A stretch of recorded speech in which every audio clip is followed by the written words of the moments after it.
प्यारे बच्चों, एक बार फिर आप सभी का स्वागत है। जैसा कि हमने अपने पिछले वीडियो में 6.1 के लिए बेसिक किया था और क्वेश्चन नंबर 1 किया है, तो क्वेश्चन नंबर 2 की तरफ बढ़ने से पहले एक बार क्वेश्चन नंबर 1 को एक बार फिर से रिवाइज करते हैं, ताकि हमारा जो बेसिक कॉन्सेप्ट है वो भी इसके साथ ही रिवाइज हो जाए।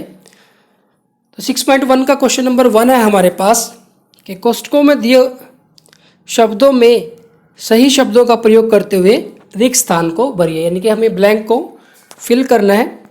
और हमारा जो इसमें फर्स्ट पार्ट है उसमें कहा गया है कि सभी वृत्त डैश होते हैं, सर्वांगसम समरूप।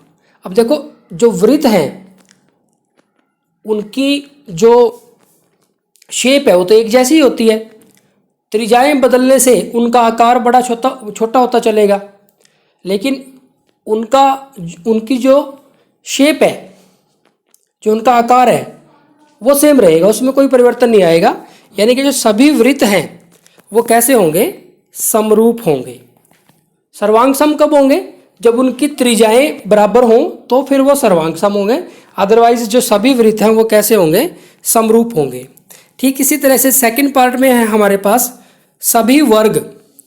अब देखो, वर्ग फिर वही बात आ गई वृत्त की तरह से ही। अगर वर्ग की जैसे चारों भुजाएं बराबर होती है और प्रत्येक कोण 90 डिग्री का होता है, तो दूसरी जो वर्ग होगी उसकी भी चारों भुजाएं बराबर होंगी और प्रत्येक कोण 90 डिग्री का होगा। अब यहाँ पे समझने वाली बात यह है कि जो दो वर्ग हैं हम लेते हैं, तो उनमें उनकी भुजाएं समान हो भी सकती हैं, लेकिन उनकी जो संगत भुजाएं हैं कोई ज़रूरी नहीं है कि समान हो।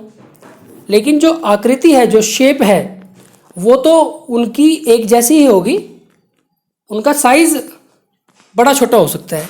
तो फिर यहाँ पे भी यही बात आ गई कि सभी जो वृत्त होंगे, सभी जो वर्ग होंगे वो भी कैसे होंगे? समरूप होंगे। इसी प्रकार सभी जो वृत्त हैं वो समरूप हैं, इसी प्रकार सभी वर्ग समरूप हैं। और तीसरा जो पार्ट है हमारा, इसमें है सभी डैश त्रिभुज समरूप होते हैं। सभी डैश त्रिभुज समरूप होते हैं। तो क्या आएगा? इसका आंसर क्या होगा? समद्विबाहु त्रिभुज या समबाहु त्रिभुज। तो हमारा आंसर हो जाएगा समबाहु त्रिभुज।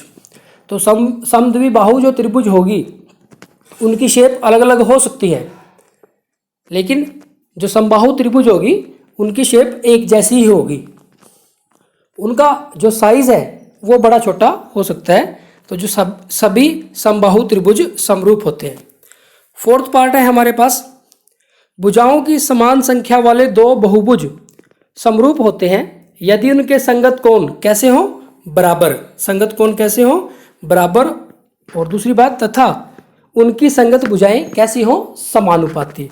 तो जो फर्स्ट वाला ब्लैंक है उसमें आएगा बराबर, और जो सेकंड वाला ब्लैंक है उसमें आएगा समानुपाती। तो प्यारे बच्चों, ये है हमारे पास क्वेश्चन नंबर फर्स्ट।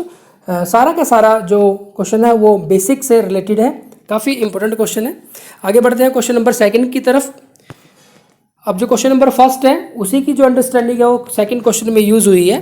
यहाँ पे कहा गया है क्वेश्चन नंबर 2 में, निम्नलिखित युग्मों के दो भिन्न भिन्न उदाहरण दीजिए। तो निम्नलिखित युग्मों के दो भिन्न भिन्न उदाहरण दीजिए। इसमें फर्स्ट है हमारे पास समरूप आकृतियाँ। तो समरूप आकृतियों के उदाहरण देने हैं। अब देखो, हमने क्वेश्चन नंबर 1 में ही सीखा है कि जो सभी वृत्त हैं वो समरूप होते हैं, सभी वर्ग वो भी समरूप होते हैं, सभी समबाहु त्रिभुज वो भी समरूप होते हैं। तो कोई सा भी दो आप इनमें से ले सकते हैं कि सभी वृत्त समरूप होते हैं। आप लिखना चाहो कि दो वृत्त, कोई भी दो वृत्त हैं वो समरूप होंगे, इसी प्रकार कोई भी दो वर्ग हैं जो वो समरूप होंगे। तो ये हो गए समरूप आकृतियों के उदाहरण।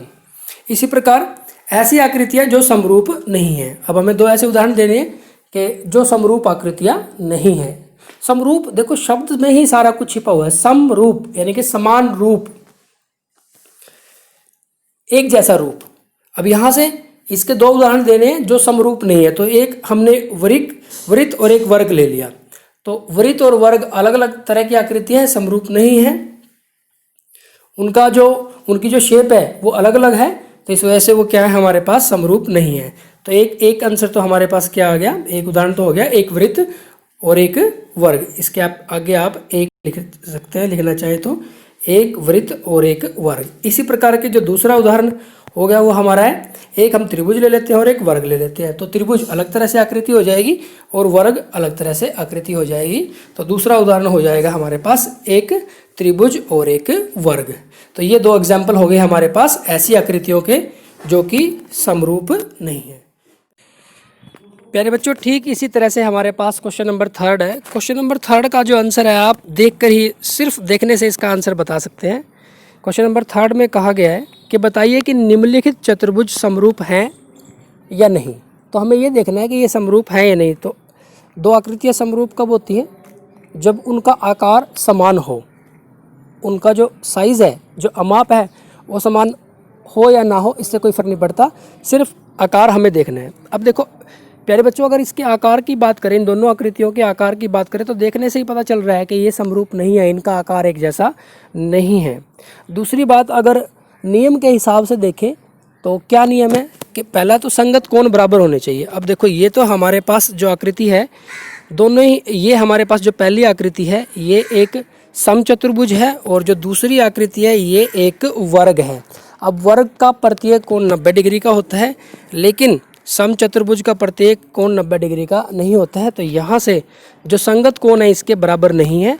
हाँ, संगत भुजाएं समानुपाती है। 1.5/3 तो हमारे पास 1/2 आ जाएगा, 1.5/3 1/2 आ जाएगा, 1.5/3 फिर 1/2 आ जाएगा, तो 1.5/3 फिर हमारे पास क्या आ जाएगा, 1/2 हो जाएगा। तो संगत भुजाएं तो समानुपाती हैं, लेकिन जो संगत कोण है वो बराबर नहीं है, और संगत कोण बराबर ना होने की वजह से ये हमारे पास समरूप चतुर्भुज नहीं है। तो आप लिख सकते हैं, क्योंकि दोनों चतुर्भुज के संगत कोण समान नहीं है, बराबर नहीं है, तो ये जो आकृतियां हैं वो समरूप नहीं है। तो इसका आंसर हो जाएगा हमारे पास नहीं। तो प्यारे बच्चों, ये थी हमारे पास एक्सरसाइज 6.1। तो बिल्कुल बेसिक एक्सरसाइज है, समरूपता से संबंधित ही, त्रिभुजों की समरूपता से संबंधित ही हमारा पूरा चैप्टर है। तो उस पूरे चैप्टर के लिए हमने एक्सरसाइज 6.1 में बेसिक किया है। Thank you very much.